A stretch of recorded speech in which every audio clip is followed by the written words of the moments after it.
Hello everyone, ব্লগটা শুরু করতে আজকে অনেকটাই দেরি হয়ে গেছে। এখন বাজে 12টা। জিনিজনিকে পড়া স্কুল থেকে নিয়ে এসেছি, আর এটা হলো আমাদের ফুলদির বাগান।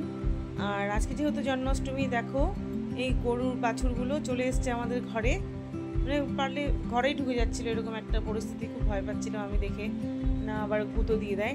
তো এর আগে কোনোদিন এরকম ঘটনা ঘটেনি। দেখো দুটো গরু চলে এসছে, আর আমি জিনিকে একটুখানি বলছিলাম যে এদিকে দেখো ঘরে ঢুকে গেছে।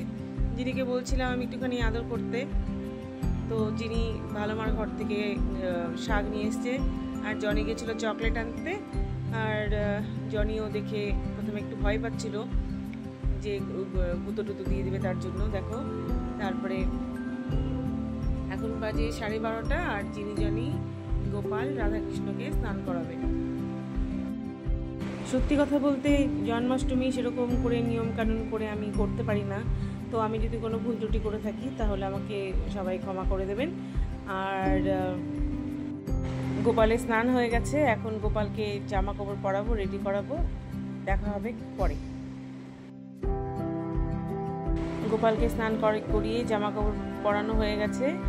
আর দেখো এখন বাজে প্রায় 2টো, আর কি রোদ্র উঠেছে দেখো, আকাশটা কি সুন্দর লাগছে, কিন্তু ভীষণ গরম, মানে গরমে থাকাই যায় না। প্রতি বছর জন্মাষ্টমীতে একটু হলেও বৃষ্টি হয়, কিন্তু এই বছর মনে হচ্ছে না বৃষ্টি হবে। আর এদিকে জিনি ছবি আঁকতে বসে গেছে। এটা হলো ফুলদি স্কুলের ছবি আঁকার বই।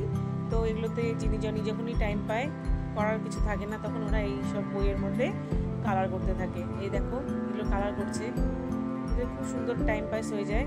আর এখানে আমি বানাচ্ছি তালের বড়া করবো, মালপোয়া করবো, আর হলো লুচি আর সুজি।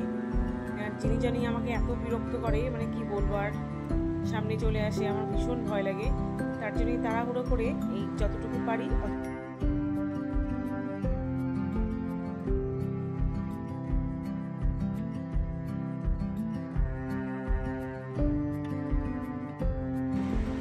জিনির ম্যাম এসছে ওদেরকে পড়াতে, ওদের পড়ানো হয়ে গেলেই তারপরে আমরা পুজো করব। তোমরা যারা আমার ভিডিও দেখো এই জায়গাটা তো প্রায় দেখেছো, তো সন্ধ্যাবেলা হলে এই জায়গাটা এত সুন্দর লাগে দেখতে, যার জন্য আমি আমার ভিডিওতে সবসময় এই জায়গাটা রাখার চেষ্টা করি। আর এই কেকটা দেখো, এটা দিয়েছে রূপসা, জিনির ম্যাম, ভীষণ সুন্দর একটা কেক, থ্যাংক ইউ রূপসা। আর সব কিছু রেডি করা হয়ে গেছে, জিনি এখন পড়তে বসে গেছে, ওদের পড়া হয়ে গেলেই পুজো করব। তো ওদের পড়া হয়ে গেছে, আমার পুজোও কমপ্লিট হয়ে গেছে। তো আজকের মতন ভিডিওটা এখানেই শেষ করছি। তোমরা সবাই ভালো থেকো, সুস্থ থেকো। সব শেষে জিনি আর সৃজামিকা এখন কেক কাটিং করবে। Happy birthday